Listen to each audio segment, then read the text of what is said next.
శైలుని కాపాడిన కేశవ, భూషణ్కు దిమ్మ తిరిగే షాక్ ఇచ్చిన మహాలక్ష్మి చక్రి. అసలు ఇదంతా ఎలా జరిగిందనేది వీడియోని స్కిప్ చేయకుండా చివరి వరకు చూడండి. పొదరిల్లు రేపటి ఎపిసోడ్స్లో ఏం జరగబోతుందో ముందుగా తెలుసుకోవాలి అనుకుంటే వీడియోని లైక్ చేసి ఛానల్ని సబ్స్క్రైబ్ చేసుకుని పక్కనే ఉన్న బెల్ సింబల్లో ఆల్ పై క్లిక్ చేయండి. మహాలక్ష్మి చక్రి ఒకటవ్వాలని మీరు కూడా కోరుకుంటే కామెంట్లో ఎస్ అని టైప్ చేయండి. మొత్తం మీద చూసుకున్నట్లయితే గనుక మహాలక్ష్మికి తన వదిన హారిక చక్రితో ఏం మాట్లాడిందనేది అర్థం కాదు. పదే పదే అదే గుర్తొస్తూ ఉంటుంది. ఇంకా నిద్ర పట్టక చక్రి దగ్గరికి వచ్చి చక్రిని బయటికి తీసుకువెళ్ళి చెప్పండి అనగాని, ఏం చెప్పాలండి, మీరే కదా నన్ను నిద్రలేపి బయటికి తీసుకొచ్చారు, మీరు చెప్పాల్సింది పోయి నన్ను చెప్పమంటారేంటి? హో అదా, మా వదిన మిమ్మల్ని పక్కకు పర్సనల్గా తీసుకువెళ్ళి ఏదో మాట్లాడింది కదా, ఏం మాట్లాడింది, దేని గురించి మాట్లాడింది అంటూ అడగడంతో మీ వదిన అనేసరికి చెప్పండి, పర్వాలేదు, ఏదైనా పర్వాలేదు, మా వదిన నా సంతోషం కోసమే చూస్తుంది, నా మంచి కోసమే ఏదైనా చెయ్యాలని అనుకుంటుంది, అందుకే మా వదిన ఏం చేసినా నా మంచి కోసమని నేను నమ్ముతాను, చెప్పండి అనగాని, మీ వదిన మీ మంచి కోసమే మిమ్మల్ని తన ఫ్రెండ్ ఇంట్లో దిగపెట్టమని నన్ను కోరారు, మీరు చెప్తుంటే వినిపించుకోవడం లేదంట కదా, మీ మనసు మార్చమని నాకు ఆ బాధ్యతను అప్పగించారు అనేసరికి మా వదినకు అర్థం కావట్లేదు. నాకు ఇక్కడ ఉన్న ఎమోషనల్ ఏంటో, నేను ఇక్కడ ఉన్న సెంటిమెంట్ ఏంటో మా వదినకి తెలియడం లేదు. మా వదిన ఇంటిని మాత్రమే చూస్తుంది, ఇంట్లో వాళ్ళు నా మీద ఎంత అభిమానం చూపిస్తున్నారో, కన్నా, కేశవ, పెద్ది, మీరు ఇంత ప్రేమను ఇంత అభిమానాన్ని చూపిస్తే నేను వీళ్ళందరినీ కాదని ఎక్కడికో పరాయి వాళ్ళ ఇంటికి వెళ్ళినా నేను అక్కడ స్వేచ్ఛగా ఉండలేను. ఇక్కడ ఉన్న స్వేచ్ఛ స్వతంత్రం నాకు ఏ ఇంటికి వెళ్ళినా రాదు, కనీసం మా ఇంటికి వెళ్ళినా రాదు. నేను ఇక్కడ చాలా సంతోషంగా ఉన్నాను. నేను మాటలంటే కన్నా పడతాడు, నేను మాటలంటే మీ నాన్న ఏమీ మాట్లాడు, మిమ్మల్ని, కేశవని, పెద్దిని నేను ఏదైనా అన్నా కానీ మీరు దాన్ని పట్టించుకోరు. ఏదో సాధారణంగా మా ఇంట్లో వాళ్ళు ఏమైనా అంటే ఎలా అయితే పట్టించుకోకుండా ఉంటారో మీరు అదే టైప్లో ఉంటారు. అందుకే నాకు ఇదంతా బాగా నచ్చింది, నేను ఇక్కడి నుంచి ఎటు వెళ్ళాలని అనుకోవడం లేదు అంటూ మాట్లాడేసరికి, దీని గురించి మీరేమీ ఆలోచించకండి, నేను ఎక్కడికి వెళ్ళను, ఎక్కడే ఉంటాను. నేను వెళ్తే కన్నా కళ్ళల్లో కన్నీళ్లు కనిపిస్తాయి, అవి కనిపించడం నాకు అస్సలు ఇష్టం లేదు అని మహాలక్ష్మి కాస్త చెప్పి లోపలికి వెళ్ళి నిద్రపోతుంది. ఇంకా చక్రి ఆనందానికి అవధులు ఉండవు. ఎక్కడ మహాలక్ష్మి వదిలి వెళ్ళిపోతుందా అని బాధపడుతూ భయపడుతూ ఉన్న చక్రి ఓ తెగ సంతోషంగా డ్యాన్స్ చేసుకుంటూ లోపలికి వెళ్ళి పడుకుంటాడు. ఇంకిక్కడ కేశవ బుస్సు అనగానే వెంటనే గుర్తొచ్చింది కదా, అవును నిజమే, శైలు ప్రమాదంలో ఉందని తన ఫ్రెండ్ వచ్చి చెప్పింది, మరి శైలు వచ్చిందా రాలేదా, అసలు శైలుకి ఏమై ఉంటుంది అని వెంటనే తన ఫ్రెండ్ కాల్ నుంచి కూడా ఫోనులు చేసింది కదా, అవన్నీ సేవ్ చేసి ఉంచుతాడు. ఇంకా వెంటనే తన ఫ్రెండ్కి ఫోన్ చేసేసరికి, చెప్పండి అన్నా అనగానే, మీ ఫ్రెండ్ శైలు ఇంటికి వచ్చిందంటనా అని చెప్పనగానే, లేదన్నా, ఇప్పుడే వాళ్ళు నాకు ఫోన్ చేశారు, శైలు ఎటు వెళ్ళిందో ఏంటో, వాళ్ళ దగ్గరికే వెళ్ళుంటుంది, పాపం దానికి నేను ఎంత చెప్తున్నా వినిపించుకోలేదు, అది అక్కడ ఎంత పెద్ద ప్రమాదంలో ఉందో, మిమ్మల్ని కాపాడమని అడిగాను, మీరు కాపాడలేదు, ప్లీజ్ అన్నా శైలుని కాపాడండి అన్నా అనగానే, అడ్రస్ ఎక్కడో ఏంటో ఏమైనా చెప్పారా అనగానే, అది పలానా అడ్రస్ అని చెప్పి వెళ్ళిందన్నా అనేసరికి, సరే నువ్వు ఇప్పుడు ఎక్కడున్నావు, ఇంటికి బయటికి రావడం కుదురుతుందా అనగానే, లేదన్నా ఇప్పుడు నేను రాలేను అనగానే, సరే అని ఇంకా వెంటనే ఆ అడ్రస్ దగ్గరికి వెళ్తాడు. వెళ్ళేసరికి బయట గెస్ట్ హౌస్ కదా, మొత్తం క్లోజ్లో ఉంటాయి. క్లోజ్లో ఉండడంతో లోపల నుంచి ఎలాంటి సౌండ్స్ వినకపోవడంతో, ఏంటి లోపల శైలు ఉందా లేదా, అసలు ఇదా కాదా అన్న విషయం మీద అలా నిలబడిపోతాడు బయట బండి దగ్గరే. ఒక్కసారిగా వదలండి వదలండి అంటూ గట్టిగా కేక వేస్తుంది శైలు. వేసేసరికి ఇంకా ఆ మాట ఎప్పుడైతే తన చెవును పడుతుందో వెంటనే ఇంకా గేటు తీసుకుని పరుగు పరుగున వెళ్ళి డోరు నొక్క తన్నడంతో డోరు ఊడి పడిపోతుంది.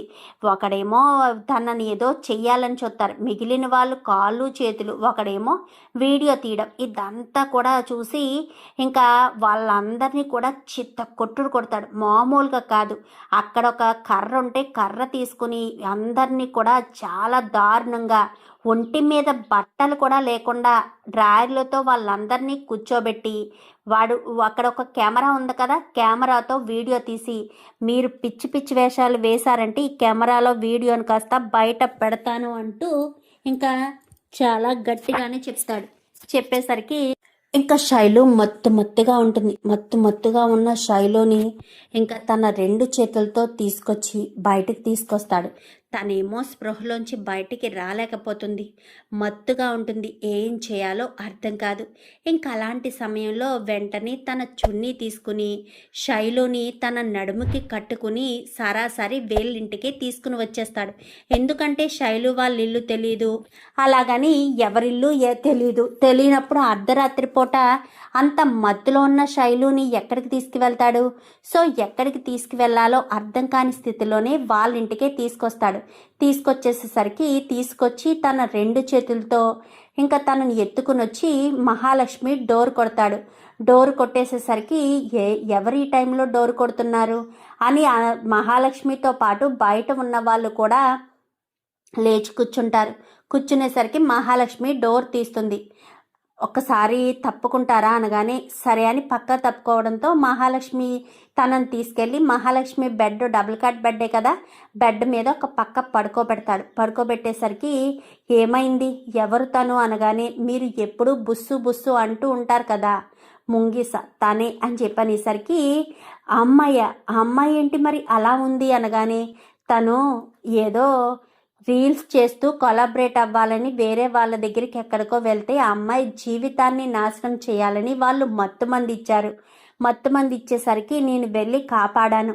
వాళ్ళ ఇల్లు తెలీదు నాకు, ఇప్పుడు తనని ఎక్కడికి తీసుకెళ్లాలో తెలీదు, నడి రోడ్డు మీద నిస్సహాయ స్థితిలో తనని వదిలిపెట్టలేక ఇంటికి తీసుకొచ్చాను అంటూ చెప్పడంతో మంచి పని చేశావు, సరే వెళ్ళి పడుకో, తనని నేను చూసుకుంటాను అని చెప్పి మహాలక్ష్మి కాస్త తనని పక్కకు పడుకోబెట్టి దుప్పడ కప్పి మహాలక్ష్మి కూడా పడుకుంటుంది.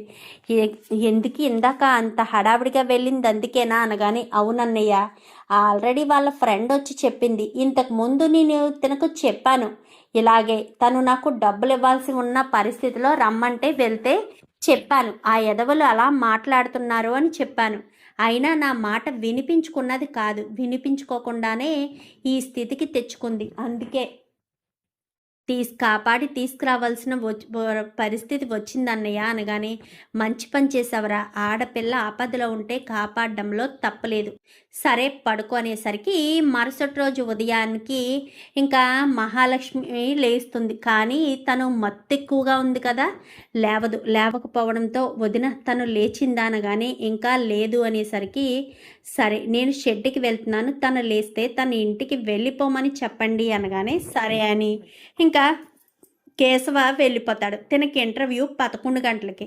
సో తను లేస్తుందని ఎదురు చూస్తూ ఉంటుంది మహాలక్ష్మి.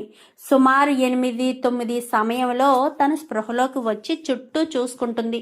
చుట్టూ చూసేసరికి ఒక్కసారిగా చూసి షాక్ అవుతుంది. నేను ఎక్కడున్నాను అనగానే కంగారు పడకు, ఫస్ట్ ఈ టీ తాగు, అంతా ప్రశాంతంగా ఉంటుంది, ఏం జరిగిందో ఏంటో నేను చెప్తాననేసరికి ఎవరు మీరు అనగానే ముందు ఈ టీ తాగు తర్వాత చెప్తాను అని వెంటనే టీ ఇస్తుంది. టీ ఇవ్వడంతో టీ తాగిన తర్వాత రాత్రి నువ్వెవరితో కొలాబరేట్ అవ్వడానికి ఎక్కడికో వెళ్ళావంట కదా, అక్కడ వాళ్ళు నీకు మత్తుమంది ఇచ్చి నీ జీవితాన్ని నాశనం చేయబోతూ ఉంటే మా కేశవే కాపాడి నిన్ను తీసుకొచ్చాడు, మీ ఇల్లు ఎక్కడో ఏంటో తెలియదంట, ఆ ఉద్దేశంతోనే తను ఇక్కడికి సరాసరి తీసుకొచ్చి నా దగ్గర పడుకోబెట్టాడు అనేసరికి నేనే బుద్ధి లేని దాన్ని, ఆల్రెడీ ఆ ముంగీస చెప్పింది, నేనే వినిపించుకోలేదు, వాళ్ళు మంచి వాళ్ళు అనుకుని వెళ్ళాను, నా ఫ్రెండ్ చెప్పినా వినిపించుకోలేదు, కానీ వాళ్ళు నా జీవితాన్ని నాశనం చేయబోయారు,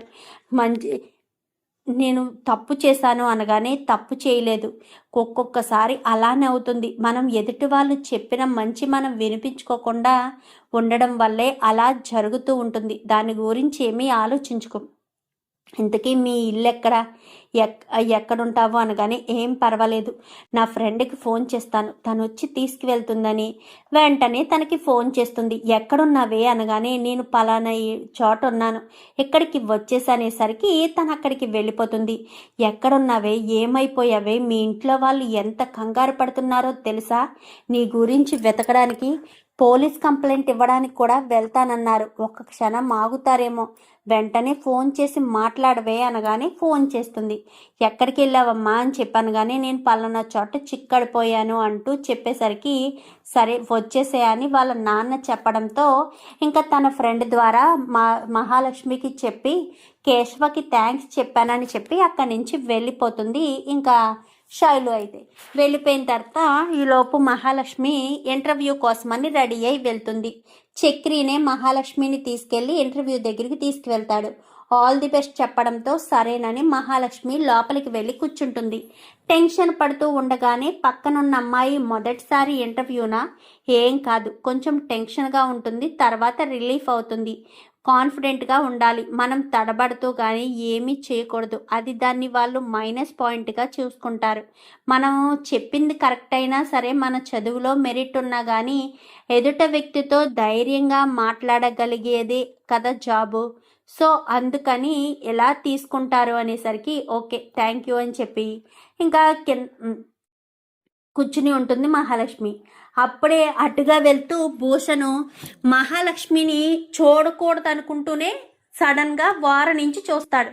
చూసి ఒక్కసారిగా చూసి ఓహో ఇంటర్వ్యూలకు వచ్చిందా, చెప్తాను దీని పని అని సరాసరి లోపలికి వెళ్తాడు. లోపలికి వెళ్ళేసరికి తన ఫ్రెండు ఇంటర్వ్యూ దగ్గర ఉంటాడు. వాడిని బయటికి తీసుకొచ్చి ఆ అమ్మాయి మహాలక్ష్మి, నేను ఇండియా వచ్చిందే దానికోసం, కానీ అది నన్ను కాదని మరొకడితో పెళ్లి చేసుకుని వెళ్ళిపోయి నా పరువు తీసింది, దాన్ని మాత్రం ఎట్టి పరిస్థితుల్లో వదిలిపెట్టను, దాన్ని ముప్పు తిప్పలు పెట్టి 3 చెరువుల నీళ్లు తాగించాలి, దయచేసి దాన్ని ఇంటర్వ్యూ నేను చేస్తాను, నువ్వు ఇంటికెళ్ళు అనగాని అది కాదురా, ఈ ఇంటర్వ్యూ పని మా నాన్న నాకు అప్పగించాడు, ఏ తేడైనా వస్తే అనగాని ఏం కాదు నువ్వు వెళ్ళు నేను చూసుకుంటాను అని వాడి ఫ్రెండ్ని అక్కడి నుంచి పంపించేసి భూషణ్ కూర్చుంటాడు. ఒక్కొక్కరిని రమ్మనగానే అందరూ లోపలికి వెళ్తారు. చివరికి మహాలక్ష్మి మాత్రమే ఉంటుంది. మహాలక్ష్మి వెనకాల వెళ్ళిన వాళ్ళని కూడా లోపలికి పిలుస్తారు కానీ మహాలక్ష్మిని పిలవరు. ఇదేంటి, నా వెనక వచ్చిన వాళ్ళు కూడా నా ముందు వెళ్తున్నారు, నన్ను మాత్రం పిలవడం లేదేంటి అనుకుంటూ మహాలక్ష్మి వెయిట్ చేస్తూ ఉంటుంది. వెయిట్ చేస్తూ ఉండేసరికి ఈలోపు పిలవడంతో మహాలక్ష్మి వెళ్తుంది. వెళ్ళడంతో భూషణ్ని చూసి నువ్వు అనగానే నేనే, ఇప్పుడేంటి ఇంటర్వ్యూ చెయ్యాలా వద్దా అంటూ మాట్లాడేసరికి నీలాంటి వాడి దగ్గర పని చేయవలసిన అవసరం నాకు లేదు అని చెప్పి మహాలక్ష్మి అనగానే అవునులే, ఇంటిని ఆస్తిని కాదని బయటికి వెళ్ళిన దానివి, అయినా నీకెందుకు ఉద్యోగాలు, ఇంటి పట్టునుండగా నాలాంటి వాడిని పెళ్లి చేసుకుంటే ఇంట్లో హ్యాపీగా వంట చేసుకుంటూ మొగుడికి వండి పెట్టుకుంటూ సంతోషంగా ఉండేదానివి, నీకెందుకు ఇలాంటి పనులు అంటూ మాట్లాడి ఇంకా మించిపోయింది ఏమీ లేదు, వాడి కట్టిన తాళి వాడి మొహాన్ని కొట్టి వచ్చేసాయి, నేను నిన్ను పెళ్లి చేసుకుని బంగారంలా చూసుకుంటాను అనగానే మీద కొడదామా అన్న స్థితికి వస్తుంది కానీ ఇంకా కొట్టదు. చిచి, నీలాంటి వాడిని పెళ్లి చేసుకోవడం ఇష్టం లేకనే నేను నా తల్లిదండ్రులను కాదని వచ్చేసాను, ఇంకా నిన్ను పెళ్లి చేసుకుంటానని ఎలా అనుకున్నావు, నీ కోసం వస్తానని ఎలా అనుకున్నావు, నీలాంటి వెధవని చేసుకోవడం ఇష్టం లేక నేను రాను కానీ ఈ పొగరే నేను నీలో నాకు నచ్చనిది, అందుకే ఇంటర్వ్యూ ప్లేస్లో నేను కూర్చున్నాను, నీకు ఉద్యోగం ఎలా వస్తుందో చూస్తాను అంటూ ఇంకా మహాలక్ష్మి మీద ఛాలెంజ్ చేస్తాడు. చేసేసరికి నాలో టాలెంట్ ఉంది, నేను ఉద్యోగం ఎక్కడ తెచ్చుకుంటానో, ఎక్కడ గొప్ప స్థాయికి వెళ్తానో అన్న ఉద్దేశంతోనే కదా నువ్వు ఈ రకంగా నా ఇంటర్వ్యూ చెడగొట్టాలని చూసావు, ఇది నా ఫస్ట్ ఇంటర్వ్యూని నువ్వు చెడగొట్టావు, ఎప్పటికీ నిన్ను నేను వదలను, ఎప్పటికీ నిన్ను మర్చిపోను, నీ మీద ఖచ్చితంగా రివెంజ్ తీర్చుకుంటానురా, నువ్వు నీ వేషాలు, నీ అఘాయిత్యం, ఆడదాన్ని ఆడదానిలా కాకుండా ఒక పని మనిషిలా చూడాలి అనుకున్న నీ పైత్యం అంతా కూడా దిగిపోతుందిరా అని చెప్పనేసరికి, ఎంత మాట అన్నావే అంటూ ఇంకా గట్టిగా మాట్లాడుతూ ఉండగానే ఈలోపు చక్రి లోపలికి వస్తాడు. ఏంటి ఇంకా రాలేదు అనుకుంటూ లోపలికి వచ్చేసరికి కరెక్ట్గా లోపల గ్లాసుల్లోంచి కనిపిస్తూ ఉంటుంది. వీళ్ళిద్దరూ గొడవ పడుతూ ఉంటారు.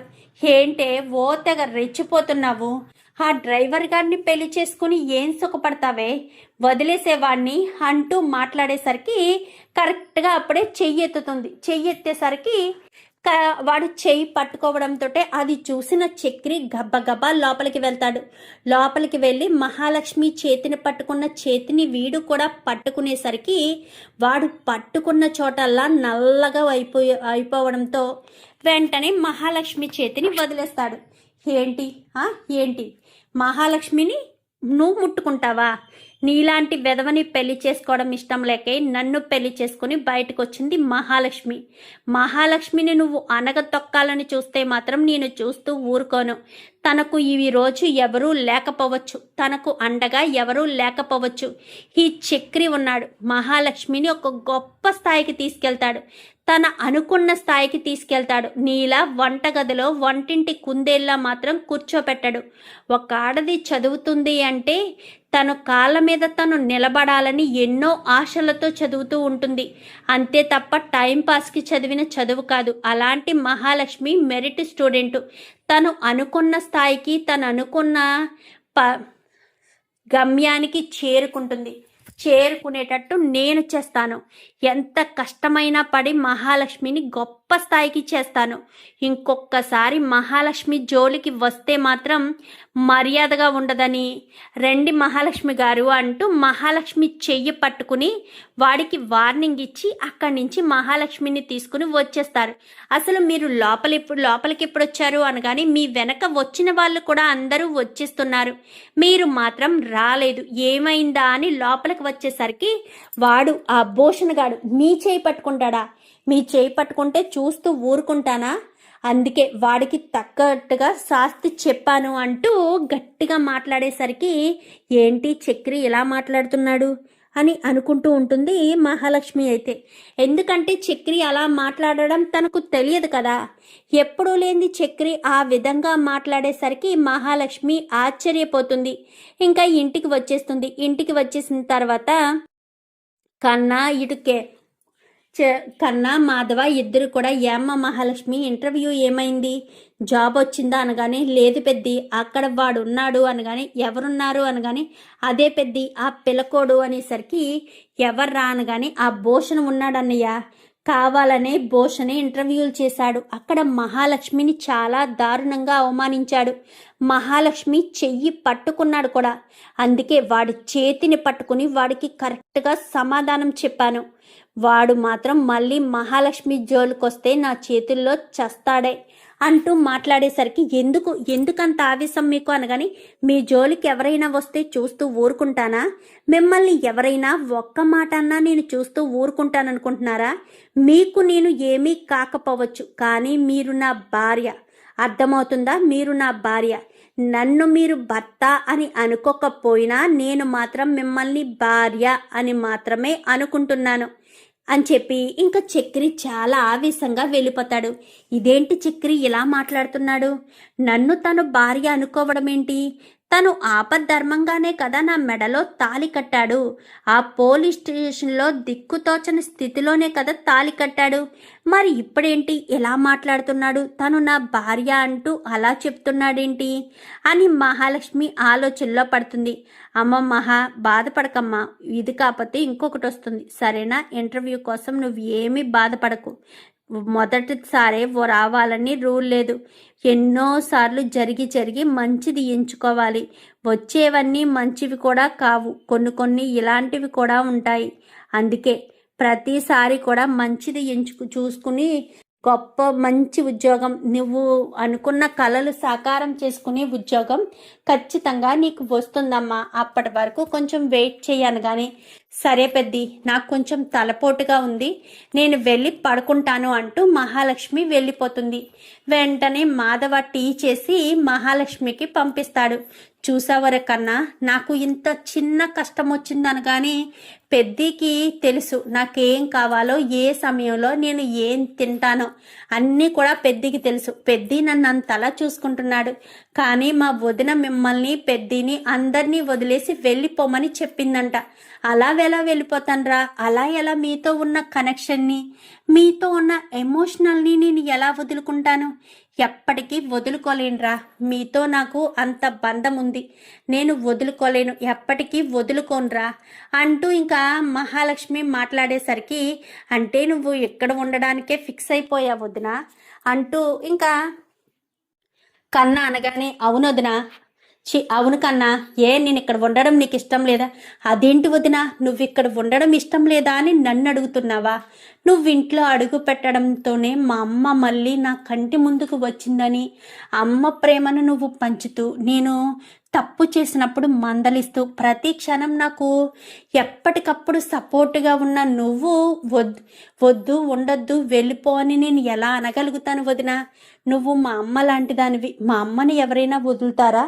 అమ్మతోనే ఉండాలి అనుకుంటారు, అమ్మను వదిలి దూరంగా ఉండాలి అని ఎవరు అనుకోరు కదా. అలానే నేను అనుకోను వదినా. దయచేసి నన్ను వదిలి, ఈ ఇంటిని వదిలి వెళ్ళొద్దు వదినా. మనం ఈ ఇంటిని బాగు చేసుకుందాం. పెద్దన్నయ్యతో మాట్లాడి బాత్రూమ్ అది బాగు చేయించుకుందాం. కావాలంటే నీ కోసం ఇంకొక వాష్రూమ్ కూడా కట్టమని చెప్తాను. పెద్దన్నయ్యతో నేను మాట్లాడతాను వదినా, నువ్వేమీ ఇక్కడి నుంచి వెళ్ళొద్దు ప్లీజ్ వదినా అంటూ మాట్లాడేసరికి, సరే వెళ్ళను, నువ్వు బాధపడకు, ముందు వెళ్ళి చదువుకో, ఎగ్జామ్స్ దగ్గర పడుతున్నాయి కదా, వెళ్ళి చదువుకో అనగాని, సరే వదిన వెళ్ళవు కదా, నాకు మాట ఇవ్వు అంటూ మాట్లాడేసరికి, వెళ్ళను రా కన్నా, నిన్ను వదిలి నేను ఎక్కడికి వెళ్తాను చూడు, నువ్వేమన్నావు, నేను నీ తల్లి లాంటి దాన్ని అన్నావు, మరి నువ్వు నాకు బిడ్డవే కదా, నా బిడ్డను వదిలి నేను వెళ్తానా, నేను వెళ్ళగలనా చెప్పు అంటూ మాట్లాడేసరికి, చాలా థ్యాంక్స్ వదినా అని అక్కడి నుంచి కన్నా చాలా సంతోషంగా వెళ్ళిపోతాడు. ఇప్పుడు ఈ ఉద్యోగం ఎలా సంపాదించాలి? అడుగడుగున ఈ భూషణ్ గాడు నన్ను వెంబడిస్తూనే ఉంటాడా?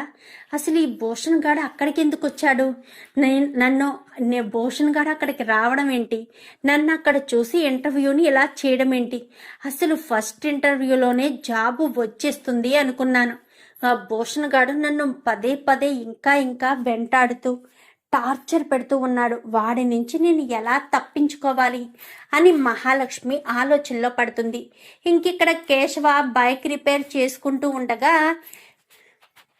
శైలు తన ఫ్రెండ్ ఇద్దరు కూడా కేశవ దగ్గరికి వస్తారు. చాలా థ్యాంక్స్ అని చెప్పనేసరికి, ఎందుకు, ఆ రోజు నేను చెప్తే చెంప మీద కొట్టావు కదా, ఈ రోజు నీకు తగిన శాస్తి జరిగిందనుకుంటా, అందుకే అనుభవం అయితేనే గాని ఎవరు ఏం చెప్పినా నమ్మబుద్ధి కాదు, అంతే కదా, ఆ రోజు నేను చెప్పాను, వాళ్ళు నా ముందే మాట్లాడుకున్నారు, అందుకే నేను చెప్పాను, నువ్వేమో నా మాట వినిపించుకోకుండా నా అప్పు తీర్చేస్తే నేను నిన్ను ఏడిపించడం మానేస్తాను అని నువ్వు అలా అన్నావు. నిజానికి వాళ్ళు కావాలని అదంతా చేశారు, అది నువ్వు అర్థం చేసుకోలేకపోయావు అంటూ కేశవ్ అనగానే, సారీ ముంగిసా, ఇంకెప్పుడు నిన్ను ఇబ్బంది పెట్టను, ఇంకెప్పుడు నువ్వు చెప్పినట్టు వింటాను, ఫ్రెండ్స్ అంటూ చెయ్యి ఇచ్చేసరికి, నీతో నాకు ఫ్రెండ్షిప్ ఏంటి, వెళ్ళేక నుంచి, నేను ఎవరితోని ఫ్రెండ్షిప్ చేయను, ముఖ్యంగా ఆడవాళ్ళతో అస్సలు చేయను, వెళ్ళక నుంచి అంటూ ఇంకా వాళ్ళిద్దరిని కూడా అక్కడి నుంచి పంపించేస్తాడు. అదేంటన్నా, ఆ అమ్మాయి నీకు ఫ్రెండ్షిప్ స్నేహం లాంటిది చేస్తుంటే నువ్వేంటన్నా దూరం పెట్టేశావు అంటూ అక్కడ ఉన్నవాడు అనగానే, అది పెద్ద ముంగిసరా, అది పెద్ద బుస్రా, దానికి ఎంత సహాయం చేయాలనుకున్నా అది కాటు వేసి విషం కక్కిదే. ఆ రోజు నేను చెప్తే వినిపించుకోకుండా నిన్న వెళ్ళి ప్రమాదంలో పడింది. నేను వెళ్ళడం క్షణం ఆలస్యమైనా దాని జీవితం నాశనం అయిపోవడమే కాదు, ఆ వీడియోస్ కూడా వాళ్ళ దగ్గరే ఉండేవి.